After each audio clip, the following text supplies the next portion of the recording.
Smoking Cigars with Howlinblind, Buddy Slim. Last part, this might be part 6. I don't know. I've done lost count. Of John F. Kennedy versus the Federal Reserve Bank. My point is, what I really want you to know, folks, is this is not just a conspiracy theory, hoax. It's not a bunch of people who are just mad. This is something real, folks. This is something that we can hopefully see done in our lifetime. I would like to see it.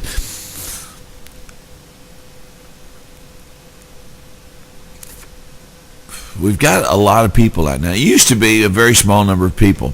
I mean, nobody even knew about this executive order. Very few people knew about this executive order that John F. Kennedy signed into being. And from what I understand, it's still there. It has not been changed. It says in 74 to 87 amendments added after Kennedy's 63 amendment did not change or alter any part of Kennedy's executive order 1110, a search of Clinton's 1998 and 1999 executive orders and presidential directives has also been shown no reference to any alterations, suspensions, or changes to EO11110. And basically what that means is the government could do it. It could be done. It just needs to be done. And what we need, instead of screaming at our congressmen and our senators, we want free health care. We want free health care. We want cash for clunkers. What we ought to be doing is saying we want the federal government, the Treasury Department, to start printing United States notes at no interest.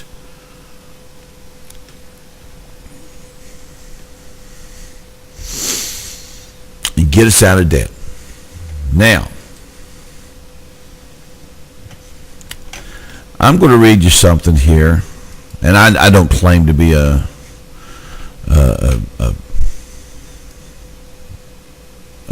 scholar, a financial wizard, anything like that. I don't claim to be any of that. Where did I do with it? There it is. I wrote this a few days ago because since John F. Kennedy's death, the national debt, the last person to pay off the national debt was Andrew Jackson. The national debt has grown to an outrageous amount of money. Money we can't pay back because there's only one way to pay that money back, and that's with Federal Reserve notes that we have to borrow from the Federal Reserve to pay them back. And we borrow and we pay, we borrow and we pay. It's an endless cycle. Okay? This came to me the other day, and I want you to ponder it and see what you think. A proposal to end taxes, pay off the national debt, and shut down the Federal Reserve. This is what we need to push for our congressmen, our senators, and our president. Hold their feet to the fire. They always say we're going to do change, but they never do change. Here's the change. Point number 1, the government needs to be stopped from borrowing money from the Federal Reserve Bank. 2, set a budget and print United States notes at no interest, and that's all they can spend per year into existence. Let me read that one again. Set a budget, print United States notes at no interest, and that's all the government and the Congress can spend per year into existence. That's it. Number 3, income taxes would be dropped to 2% for everyone, no exemptions to pay off the national debt, because the Federal Reserve Bank wants their money back in Federal Reserve notes. Number 4, the Fed could no longer print any money, and by a certain year, all Federal Reserve notes would be replaced with United States notes, and after another certain year, all Federal Reserve notes would hold no value and must be returned to the Federal Reserve Bank as payment on the national debt. Interest would stop on the debt, and only one set amount of money would be owed to be paid back. In other words, what I'm saying is, you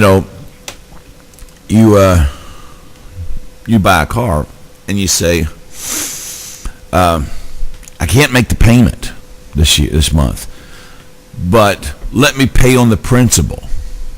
The interest keeps rising. Or if you stop for some reason, you borrow $10,000, but your payback is something more. The interest keeps building up. We got to make sure that it's not still an endless cycle. So the Congress could even say that in the bill or whatever they sign. Okay, this is the set amount. This is the dollar amount. It stops right now.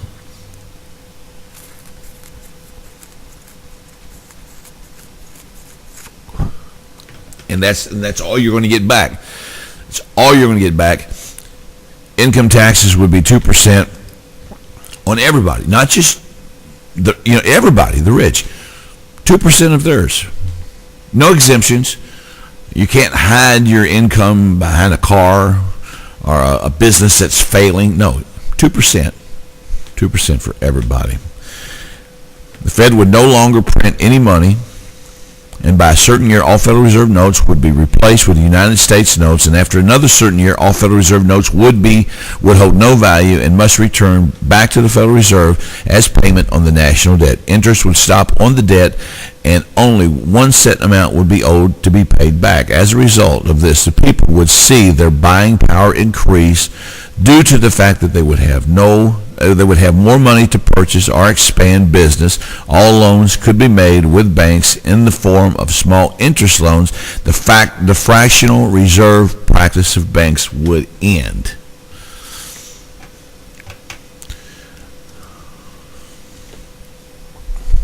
I don't claim to be a big genius, a big financial money wizard, but that makes sense to me because, we do owe this money, folks. We owe this money to the Federal Reserve, and I'm not saying let's stiff them.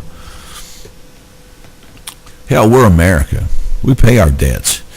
But we should not be getting ourselves in debt. With a proposal like that, we could get out with United States notes, and that's what John F. Kennedy wanted to do. He wanted to pay the Federal Reserve off and get them out of business. So here's your money. Now get the hell out of here. Get out of here. You can no longer print money.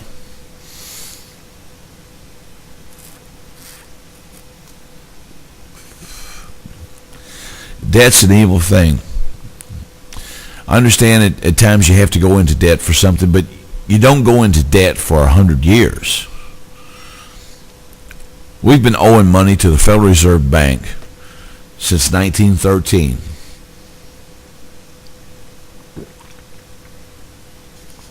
And they control it. They can say how much is out there and how much is not.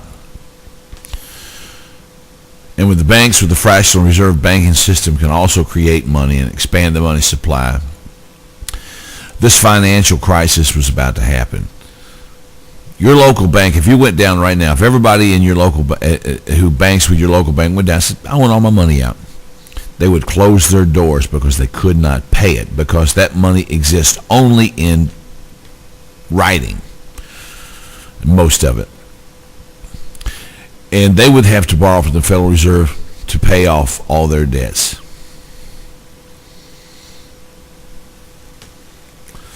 In conclusion, folks, and I want you to look up all this stuff that I'm telling you. I want you to look up Executive Order 11110. And I want you to do your research. I want you to do your homework. I want you to come back and be able to pass a 500-question test. Seriously, folks, I want you to know this stuff, and I want you to spread it to your friends. I want you to call your congressmen, your senators, and say, shut down the Fed. And go back to the Constitution. The Constitution's a great piece of paper. It's not a GD piece of paper. George Bush Jr. is a traitor, non-patriotic traitor to this country. And any president who doesn't want to shut down the Fed and do what the Constitution says, they have violated their oath of office that says to protect the Constitution of the United States of America. They have violated their oath of office once they don't do what the Constitution says or try to pass laws that violate the Constitution. I think I got one more part, folks. One more part.